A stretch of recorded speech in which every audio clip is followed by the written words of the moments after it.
السلام علیکم ورحمۃ اللہ وبرکاتہ. اعوذ باللہ من الشیطان الرجیم. بسم اللہ الرحمن الرحیم.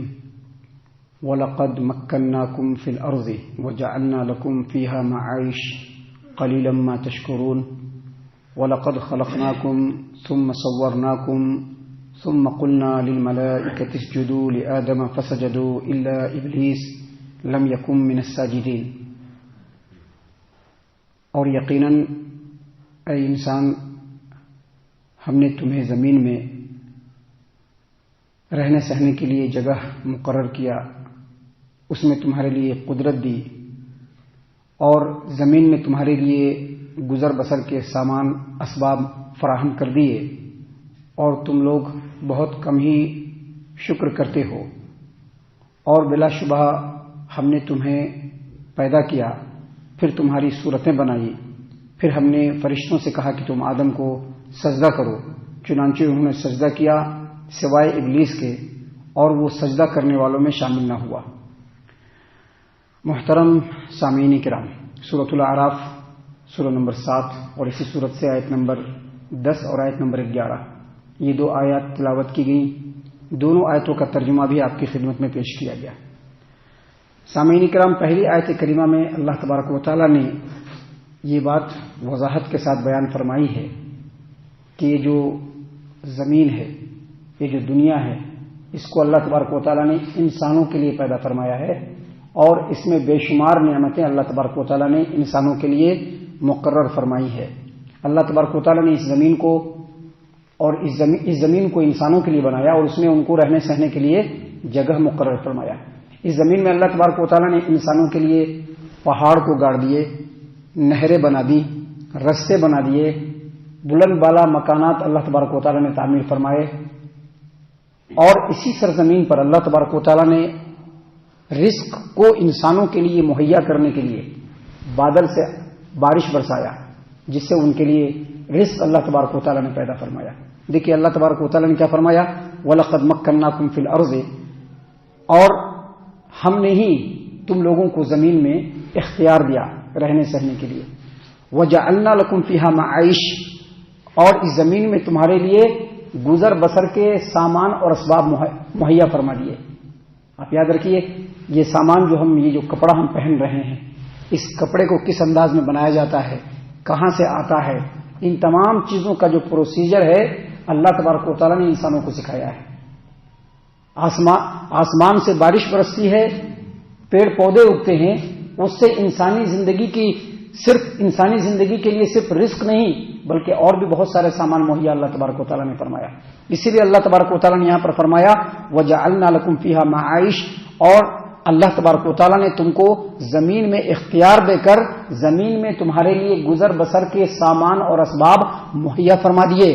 اور آگے کہا قلیلا ما تشکرون، لیکن تم لوگ بہت کم شکریہ ادا کرتے ہو. جیسا کہ اللہ تبارک و تعالیٰ نے قرآن کریم سورہ ابراہیم آیت نمبر 34 میں کہا کہ وَإِن تَعُدُّوا نِعْمَةَ اللَّهِ لَا تُحْصُوهَا إِنَّ الْإِنسَانَ لَظَلُومٌ كَفَّارٌ. اگر اے انسان اگر تم ہماری دی ہوئی نعمتوں کو شمار کرنا چاہو، گننا چاہو، کاؤنٹ کرنا چاہو، تو ہرگز کاؤنٹ نہیں کر سکتے، کیونکہ اللہ تبارک و تعالیٰ کی نعمتیں بے شمار ہیں. لیکن ان الانسان لظلوم کفار، بے شک انسان بڑا ظالم ہے اور انتہائی ناشکرا ہے. تو پہلی آیت کریمہ میں اللہ تبارک و تعالیٰ نے یہ بتلایا ہے کہ اس روئے زمین اور اس کائنات کو اللہ تبارک و تعالیٰ نے انسانوں کے لیے اور انسانوں کے فائدے کے لیے پیدا کیا، اور اس میں انسانوں کے لیے بے شمار نعمتیں اللہ تبارک و تعالیٰ نے پیدا فرمائی.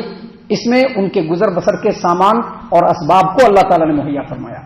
اس کے بعد جو دوسری آیت کریمہ ہے اس میں اللہ تبارک و تعالیٰ نے انسانوں کو یہ بتلایا، اولاد آدم کو آدم علیہ السلام کے شرف و فضل کو بتلایا، اور یہ بتلایا کہ شیطان کس طرح سے آدم سے اور اولاد آدم سے حسد کرتا ہے، عداوت رکھتا ہے، اور انسانوں کو چاہیے کہ شیطان کے بتائے ہوئے طریقے سے بچنے کی کوشش کرے. شیطان کدھر ہم کو لے جانا چاہتا ہے، اس سے بچنا ہے. شیطان ہم کو ادھر لے جانا چاہتا نہیں، ہم ادھر چلیں گے اللہ تبارک و تعالیٰ کے بتائے ہوئے راستے پر. دیکھو اللہ تبارک و تعالیٰ نے کیا فرمایا، وَلَقَدْ خَلَقْنَاكُمْ ثم صورناکم، ہم نے تم لوگوں کو سب سے پہلے مٹی سے پیدا کیا. ابھی کیا ہم لوگ مٹی سے پیدا ہوتے ہیں کیا؟ ہم لوگ تو مٹی سے پیدا نہیں ہوتا. ہم لوگوں کو جو بھی انسان ابھی پیدا ہو رہے ہیں وہ باپ کے نطفے سے پیدا ہوتا ہے، ماں کے رحم میں جا کر کے وہ جمع ہوتا ہے اور پھر وہیں سے اس کی پرورش ہوتی ہے. لیکن پہلی مرتبہ اللہ تبارک و تعالیٰ نے مٹی سے کس کو پیدا کیا؟ سیدنا آدم علیہ السلام کو. جیسا کہ اللہ تبارک و تعالیٰ نے قرآن کریم کے اندر سورۃ الحجر آیت نمبر 28 اور 29 میں فرمایا وَإِذْ قَالَ رَبُّكَ لِلْمَلَائِكَةِ إِنِّي خَالِقٌ بَشَرًا مِّن صَلْصَالٍ مِّن حَمَإٍ مَّسْنُونٍ. اس وقت کو یاد کرو جب اللہ تبارک و تعالیٰ نے فرشتوں سے کہا کہ میں انسان پیدا کرنے والا ہوں. کس چیز سے؟ کھنکھناتی ہوئی مٹی سے، یعنی کھنکھناتی ہوئی مٹی سے، ایسی مٹی جس کو جو ہے سکھایا گیا ہے. محترم سامعین کرام، آگے اللہ تبارک و تعالیٰ نے فرمایا فَإِذَا سَوَّيْتُهُ وَنَفَخْتُ فِيهِ مِن رُّوحِي فَقَعُوا لَهُ سَاجِدِينَ.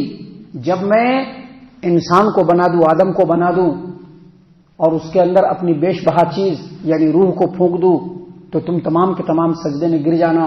اللہ تبارک و تعالیٰ نے یہاں پر اسی بات کو بیان فرمایا. اللہ نے کیا کہا؟ وَلَقَدْ خَلَقْنَاكُمْ ثُمَّ صَوَّرْنَاكُمْ. وہی انسانوں ہم نے ہی تم کو پہلے پہل مٹی سے پیدا کیا.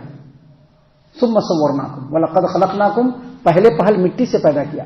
یہاں پر وَلَقَدْ خَلَقْنَاكُمْ سے مراد انسان نہیں ہے بلکہ سیدنا آدم علیہ السلام، کیونکہ سیدنا آدم علیہ السلام انسانوں کے باپ ہیں، ابو البشر ہیں. ان کے فضل، ان کے شرف کو اللہ تبارک و تعالیٰ سامنے رکھتے ہوئے یہاں پر جمع کا صیغہ استعمال کیا.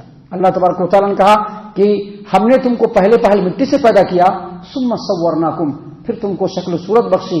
ثم قلنا للملائکہ، اور پھر فرشتوں سے کہا اسجدوا لآدم، آدم کو سجدہ کرو. فسجدوا الا ابلیس، تو سبوں نے سجدہ کیا لیکن ابلیس نے سجدہ نہیں کیا. لم یکن من الساجدین، وہ سجدہ کرنے والوں میں شامل نہیں ہوا. اللہ تبارک و تعالیٰ نے سب سے پہلے چپچپاتے ہوئے گارے والے مٹی سے اللہ تبارک و تعالیٰ نے سیدنا آدم علیہ السلام کے پتلے کو بنایا اور اس میں اپنی روح کو، بیش بہا روح جو اللہ تبارک و تعالیٰ کی طرف سے ہے، اس کو آدم علیہ السلام نے پھونکا اور پھونکنے کے بعد فرشتوں کو سجدہ کرنے کا حکم دیا. اس وقت فرشتوں کے ساتھ ابلیس بھی رہا کرتا تھا. فرشتوں کے ساتھ اس وقت ابلیس بھی رہا کرتا تھا. اپنے زہد، اپنے عبادت اور اپنے علم کی وجہ سے فرشتوں پر بھی اس کو بڑا مقام حاصل تھا، بہت بڑا مقام حاصل تھا. تو جب اللہ تبارک و تعالیٰ نے فرشتوں کو سجدہ کرنے کا حکم دیا تو چونکہ سب لوگ ساتھ میں رہ رہے ہیں تو اس میں ابلیس کو بھی حکم ہوا کہ تم بھی سجدہ کرو. اس لیے اللہ تبارک و تعالیٰ نے یہاں پر کہا فسجدوا الا ابلیس، سبوں نے سجدہ کیا، تمام فرشتوں نے سجدہ کیا لیکن ابلیس نے سجدہ نہیں کیا. ولم یکن من الساجدین، اور سجدہ کرنے والوں میں سے نہیں ہوا.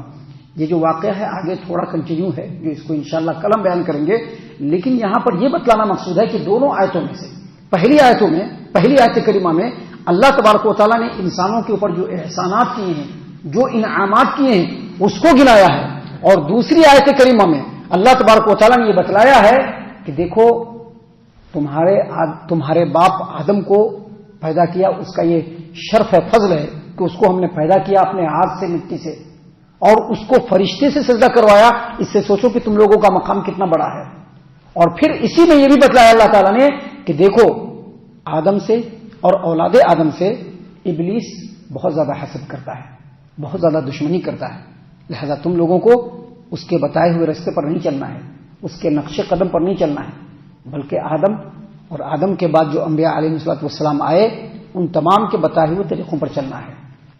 سامعین کرام، آگے اس واقعے کو اللہ تبارک و تعالیٰ نے کنٹینیو کیا ہے جس کو ہم کل اور کل کے بعد کے درسوں میں انشاءاللہ بیان کرنے والے ہیں.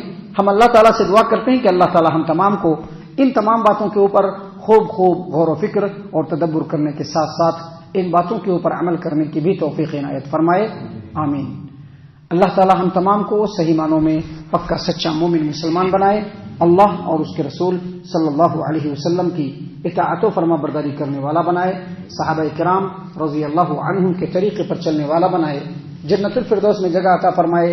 اے اللہ ہم تمام کو جہنم سے پناہ دے. اے رب العالمین ہم تمام کو جہنم سے پناہ دے. اے مالک الملک ہم تمام کو جہنم سے پناہ دے. آمین یا رب العالمین. وما علینا الا البلاغ المبین.